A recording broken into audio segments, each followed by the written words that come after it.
Welcome back to Explaining Everything, the channel where we dive into the stories and mysteries behind everyday things.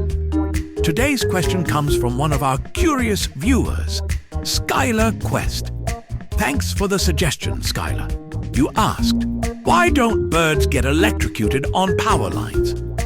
If you've ever seen birds casually perched on a high-voltage wire and wondered why they don't instantly turn into feathery fireworks, you're not alone. It seems unfair, right? Well, today we're breaking down the science behind this electrifying mystery and uncovering why birds can safely sit on power lines while we, unfortunately, cannot. So, stick around as we unravel this shocking phenomenon right here on Explaining Everything.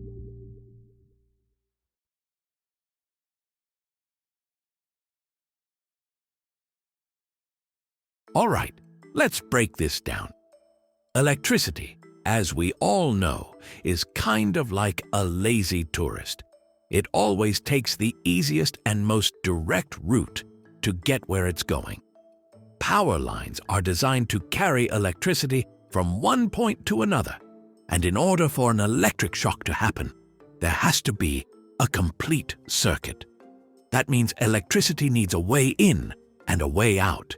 It can't just stop in the middle, like a bad plot twist. When a bird lands on a single wire, it's like a person standing in the middle of a bridge. There's nowhere else for the electricity to go. The voltage across the bird's tiny little feet is essentially the same on both sides, so there's no incentive for the electricity to flow through the bird. And if electricity isn't flowing through you, you're safe. It's like being in traffic, but stuck in a lane where no one's moving. Frustrating, but harmless. Here's where things get zappy. If a bird stretches out its wings and accidentally touches another wire or a grounded object like a metal pole, then we have a problem. Now, the bird becomes a lovely new pathway for the electricity, and well, let's just say it's no longer in the bird business. This is the same reason why humans working on power lines wear those giant rubber gloves and stand on insulated platforms. If they were to touch two different lines at once, their careers, and possibly their existence, would be very short-lived. Can any animal get electrocuted? Absolutely! In fact, larger birds like eagles and hawks are actually at higher risk of getting electrocuted than the little guys. Why?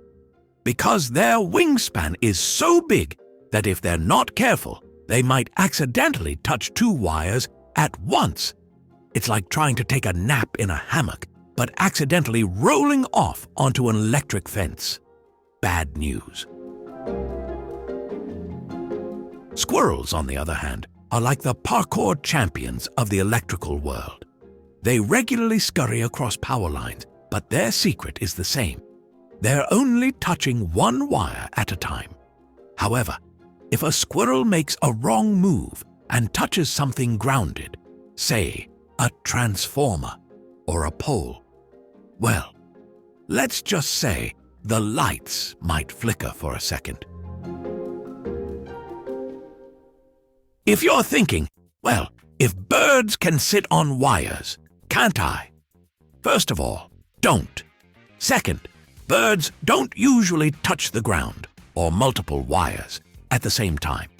Humans, on the other hand, have a really bad habit of being connected to the ground.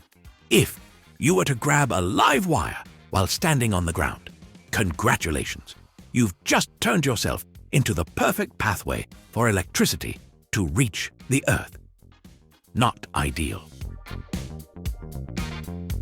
This is also why electricians use insulated tools and special rubber gear when working on power lines.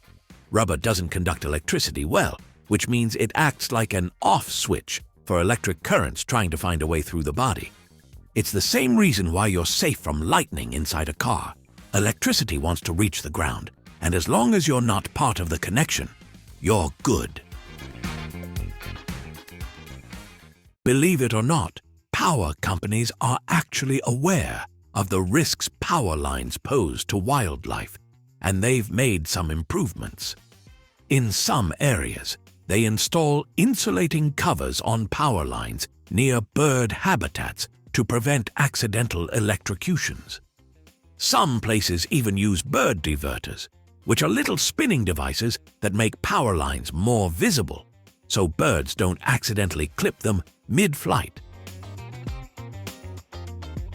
Of course, some birds still end up on the wrong side of an electric arc, but for the most part, nature has figured out how to work with human infrastructure, or at least the smaller birds have. All right, so birds are safe on power lines. But what about when nature cranks things up a notch, like with lightning? You might think that since birds chill on high-voltage wires, they'd be immune to lightning strikes too. Nope. When a storm rolls in, many birds actually avoid power lines because they become potential lightning rods. Some unlucky birds do get zapped mid-flight or while perching, but hey, that's nature's way of enforcing its own set of safety regulations. So, there you have it. Birds aren't immune to electricity. They just follow the unwritten rule of only touch one wire at a time. Meanwhile, humans?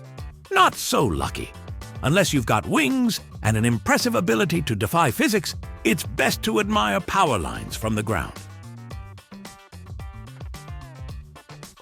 Nature has a funny way of adapting, and while birds have mastered the art of electrical safety, let's just hope they never unionize and start charging rent for using the power lines. If you enjoyed this video and learned something new, don't forget to hit that like button and subscribe for more fascinating deep dives into the everyday mysteries of the world. And if you have suggestions for our next video, feel free to share them in the comments below. We'll be sure to give you an acknowledgement for your contribution. Thank you for tuning in, and join us next time here in the channel that answers all the why, what, who, where, and how questions you've always wondered about, here on Explaining Everything.